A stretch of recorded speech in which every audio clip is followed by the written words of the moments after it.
Bem, galera, nesse segundo instante eu vou trabalhar com vocês, né, a questão da conquista do primeiros anos, né, da plebe, né, que durante muito tempo eles ficaram impedidos de participar da questão do consulado, por exemplo, né, estavam sujeitos principalmente à escravidão por dívidas, que era um questionamento muito grande que eles faziam em relação a isso e não queriam mais ter essa dependência, né, da questão das dívidas e da possível escravidão. Bem, eles sofriam uma discriminação, tá, principalmente os plebeus, com os ganhos da guerra. Por quê? Eles tinham acesso aos chamados espólios, chamados roubos de guerra, os ganhos da guerra, mas as partes piores ficavam com eles, por exemplo, tá? E não tinham, por exemplo, acesso à terra. E os plebeus também tinham um problema muito grave, né, da questão do próprio preconceito, que é a questão de você não casar-se, por exemplo, um plebeu casar-se com uma patrícia, né, ou um patrício casar-se com uma plebeia. O que acontecia é o seguinte: patrícios casam com patrícios, plebeus casam com plebeus e ponto, né? Bom, essa série de problemas que vai ser ocasionados graças à questão do expansionismo vai gerar uma série de revoltas, né? E eles vão começar a se organizar a partir do século V a.C. Quem são eles, né? Os plebeus como grupo independentes e contrários à aristocracia patrícia, porque eles estavam sofrendo muita pressão há muito tempo. Eles queriam mudar essa realidade deles, tá? Nesse momento, quando eles resolvem fazer esse protesto, por quê? Porque Roma está sofrendo uma pressão externa das guerras, de quem eles haviam invadido, dessa questão da expansão territorial.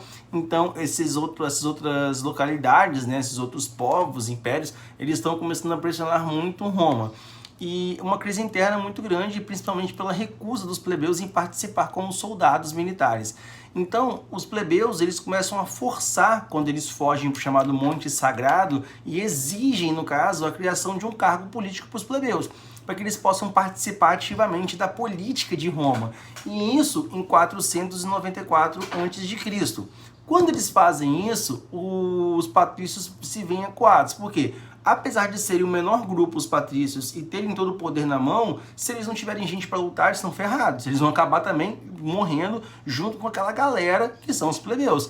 Os plebeus dão gás, eles saem fora para o chamado Monte Sagrado, que é uma região muito próxima de Roma, mas mesmo assim abandonam, né, a cidade de Roma, o Império Romano inicialmente, tá? Então o Senado senta e conversa, fala assim: olha, eu acho melhor a gente aceitar essa posição, tá? Porque nós dependemos muito dos plebeus, então eles vão aceitar isso e vão chamar os plebeus para conversar. E vão criar uma magistratura, chamado Tribunato da Plebe, onde vão ser duas vagas, tá? Podendo os plebeus, né, com o cargo de Tribunato da Plebe, vetar, ou seja, cortar qualquer tipo de lei que forem uma lei intransigente, uma lei que seja, no caso, uma lei que vai prejudicar, a vida dos plebeus. Bom, até aí tudo tranquilo. Só que em 471 a.C., novas revoltas, tá, forçam a criação do Tribunato da Plebe para comandar as eleições, beleza? Que leis são essas que vão ser realizadas, né? Nós temos algumas leis que vão atender principalmente os desejos e anseios dos plebeus. Lei das 12 Tábuas, o primeiro código escrito de Roma, tá? É o registro das normas jurídicas que levou os plebeus a conhecer a legislação vigente, em medida que é imprescindível para reivindicarem mudanças que atendiam seus interesses. Ou seja, as leis eram oralizadas, agora eles falam assim: não, tem que ser lei escrita, porque se está escrito, eu posso fazer o quê? Eu posso simplesmente reivindicar aquilo que está escrito. O que não está escrito, você fala assim: não lembro dessa lei, pronto, acabou. Então, com as leis escritas, eles têm o quê? Um respaldo, ou seja, eles têm uma garantia de que aquilo ali está correto.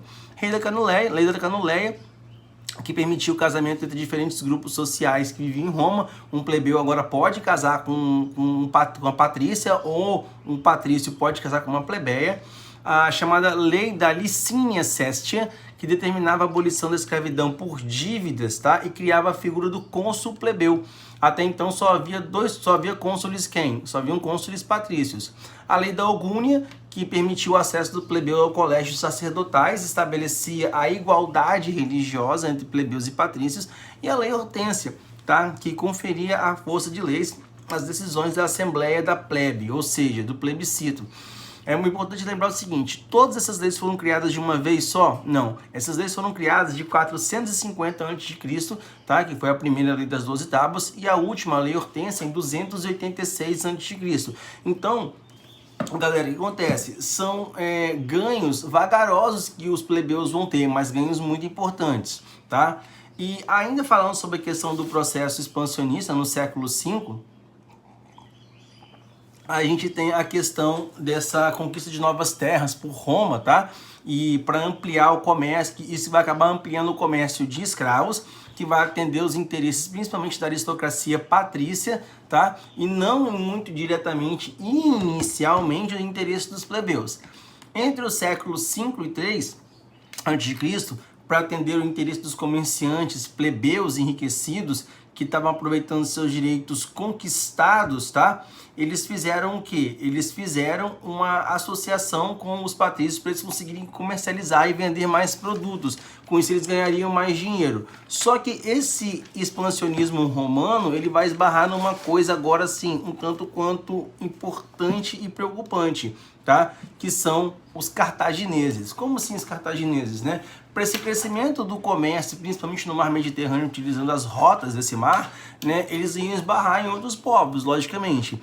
E eles esbarram nos chamados, nos cartagineses, que eram descendentes das colônias fenícias, tá? E eles eram chamados pelos romanos de punos, tá? Então, por isso se chama Guerras Púnicas, que é a guerra de Roma contra Cartago, tá? Que era uma antiga colônia fenícia. E Cartago, ela tinha uma hegemonia perto daquela região do norte da África ali, da questão comercial. E Roma queria, inclusive, dominar Cartago. Então, por isso eles se lançam em guerras. São 3 momentos que a gente vai estar vendo a questão das guerras. São 3 guerras, aonde na segunda incursão rolou uma doideira muito grande do camarada chamado Aníbal, que eu vou falar daqui a pouquinho. Possuía a Cartago diversos entrepostos comerciais, que são bases onde você pode comercializar, né? A África, por exemplo, a Península Ibérica tinha colônias de Cartago, entrepostos de Cartago, Sardenha, Córcega, que são aquelas ilhas que ficam de frente para a chamada botinha da Península Itálica, tá? E além da parte sul ali da Península Itálica, que são as Sicílias, tá? Eles retiravam o que? Os cartagineses dessas áreas? Principalmente prata e cereais. Com o domínio do sul da Península Itálica pelos romanos, tá? Os cartagineses começam a enxergar isso como uma ameaça. Aí sim entram as chamadas Guerras Púnicas, tá? Que elas vão durar mais ou menos de 264 a.C. a 146 a.C. Vitória de Roma. Um fato muito curioso é a segunda guerra que rola das Guerras Púnicas, das 3 no total, entre romanos e cartagineses, né? O imperador Aníbal, ele pegou e cruzou o mar Mediterrâneo pelo Estreito de Gibraltar, que são aproximadamente 17 quilômetros que separam, né, o continente africano do continente europeu, e ele levou alguns elefantes partindo pela Península Ibérica, tentando fazer o contorno dos Alpes suíços e chegar, né, pelo norte de Roma, né, da cidade de Roma, para conseguir invadir. Só que muitos elefantes não resistiram ao frio, não resistiram às condições climáticas, acabaram morrendo, né, e Aníbal não conseguiu o sucesso que ele esperava ter naquele momento. Então foi uma cruzada assim, uma empreitada, digamos, um pouco tanto problemática para Aníbal, tá? Após os conflitos, os aliados de Cartago, tá, como a Macedônia, vão sofrer os avanços romanos fortemente, e Roma parte para cima mesmo para a questão de um domínio efetivo, tá? Partes também como a Grécia, a Ásia Menor, territórios sírios palestinos, o Egito, são incorporados a Roma, tá? Que são outras localidades que não tinham uma afinidade muito grande com Roma, e Roma acaba dominando. E quando Roma domina, por último, o Egito, quando termina de incorporar, ela faz o seguinte: ela domina todo o mar Mediterrâneo. Então todas as rotas pertenciam a quem nesse momento? A Roma. Então os caras deslancham. E quem vai crescer e ascender? A gente tem que lembrar o seguinte: dos plebeus enriquecidos, que eram comerciantes. E eles vão começar a ganhar tanto dinheiro, mas apesar de não ter o prestígio que tinham os patrícios, eles vão começar a exigir. Principalmente porque as leis de mudanças da questão de patrícios e plebeus já começavam a ser estabelecidas nesse momento, tá? Bom, as províncias conquistadas são governadas por pessoas chamadas procônsul, que são nomeados pelo Senado, tá? Eles têm mandato de 1 ano. A expansão e gerou uma transformação econômica e social muito grande, tá? Principalmente política, determinando um grau sinistro de crise na República Romana. Aumento de escravo vai rolar muito nesse período da questão do expansionismo, que você vai conseguir escravizar mais pessoas. Consolidação da política, aumento do número de latifundiários, você vai ter a diminuição dos pequenos proprietários, principalmente porque muitos vão largar o campo para ir nas batalhas, principalmente os plebeus pobres, que são obrigados a fazerem isso, tá? Importação de cereais, já que eles não estão dando, a população cresceu muito, eles não estão dando conta de produzir todos os cereais, principalmente o trigo. Um êxodo rural muito grande, então Roma ela começa a se apresentar como uma cidade urbana de verdade, né? Um afluxo de impostos graças à questão do domínio de outros territórios, então Roma vai receber muita grana, além também de novos protagonistas, né, da questão do comércio e dos militares, que vão começar a ganhar muita grana, que vai ser estabelecido nessa época, por exemplo, a questão do chamado soldo. Só que, como diria, né, o poeta, todo carnaval tem seu fim, e Roma vai entrar num período de uma crise muito grande na questão da república, tá? A república ela não consegue acompanhar a velocidade, os desejos e também exigências dos novos grupos sociais, principalmente os plebeus enriquecidos, tá? Que vão começar a ganhar muita grana e a república não vai conseguir acompanhar essa evolução. E aí vai surgir a figura de dois camaradas muito importantes, chamados de irmãos Graco, tá? Primeiro em 122, o chamado Caio Graco, né? Que são tribunos da plebe, eles querem uma reforma agrária. Eles querem que menos pessoas tenham, no caso, terras e haja uma divisão de terras entre as pessoas, tá? Quando ele faz isso, né, o Caio, ele vai fazer o quê? Ele vai bater de frente diretamente com uma aristocracia patrícia, tá? Que não vai concordar com isso de jeito nenhum. Então, ele é assassinado, né? Perdão, esse não é o Caio, volta, galera. Perdão, esse é o Tibério. O Tibério vai ser assassinado, né, pela aristocracia. Depois vai surgir a figura do irmão de Tibério Graco, que esse sim, perdão, é o Caio Graco, que articulou um maior apoio político entre as instituições do Senado, principalmente porque ele era um cara muito mais dialogador do que o irmão dele. Ele vai criar a lei fumentária, tá? Que é acesso do trigo e do pão subsidiado aos pobres e acesso aos cavaleiros, no caso, homens de negócios, né? A cargo dos novos tribunais, ao lado dos senadores. Quando ele faz isso, ele revoluciona. A república não cabe mais nessas ideias do Caio Graco. Então ela vai começar a declinar, porque as pessoas enxergam outra maneira de fazer o quê? De ter a melhor possibilidade e vivência dentro de Roma.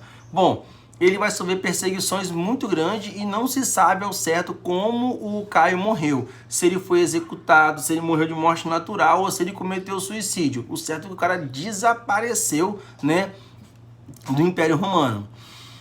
Qual o ponto que eu quero chamar a atenção também em relação a isso? A plebe romana, ela que estava sem esperança, ela se associa aos comerciantes ricos, né? Que eram também plebeus, chamados de cavaleiros, contra os patrícios. Por quê? Qual a sacada dos cavaleiros, né? Que eram pessoas que eram os comerciantes. Olha, eu venho da mesma galera do que os plebeus. Se eu falar que eu estou defendendo os plebeus, eu vou conseguir fazer com que essa maioria veja em mim uma possibilidade de ascensão social e eu vou botar essa galera para lutar contra os patrícios. Então, para mim, vai ser maravilhoso, tá? Então, aí rola o porradeiro, né? O Senado sente que perde muito poder e vê os militares conquistarem muita simpatia do povo, graças às vitórias nas fronteiras, tá? Que rolam nesse momento, tá? Instaurando ditaduras com o poder e do apoio local. Destaque para Caio Mário, que se elegeu cônsul de origem plebeia, ele era de origem plebeia, tá? Ele era adorado pelo povo e odiado pelo Senado porque ele botava fogo mesmo, tá? Insistiu na ideia, por exemplo, do soldo, de que quem fosse lutar não devia receber só os espólios, só o roubo da guerra, tinha que receber um salário para que a pessoa pudesse viver dignamente. Mário, né, o Caio Mário, ele é derrotado por Sila, que era o seu, digamos, aprendiz, tá? Associado a isso, Sila chega ao poder e limita os tribunos da plebe, no caso, e fortalece o Senado. Só que duas revoltas, a revolta escrava de Espartacus, né, onde Pompeu consegue dominar essa situação, e também a revolta popular da Espanha, onde Júlio César, a figura de Júlio César emerge como general, também faz o quê? Bota um pano quente nesse momento na República Romana, tá? A gente vai ver surgir a partir desse momento, então, a figura destacada dos chamados generais. Então você vai ter uma mudança muito grande desse comportamento. Isso que causa a crise. Né? Você, não entendi que questão da crise, professor. A crise, galera, ela é criada pelo desejo, pelo anseio de mudança, principalmente processual, dos plebeus que não querem mais ficar sendo submetidos aos patrícios, enquanto os patrícios querem continuar tendo toda sua mordomia. Então isso acaba rolando um conflito e, consequentemente, o fim da crise, que a gente vai entender nas próximas aulas, beleza? Galera, qualquer tipo de dúvida, perguntas, questões, indagações, esclarecimentos que tiverem, entre em contato comigo pelo e-mail armando.iis@apvix.com.br, beleza, galera? Até a próxima. Valeu, abração!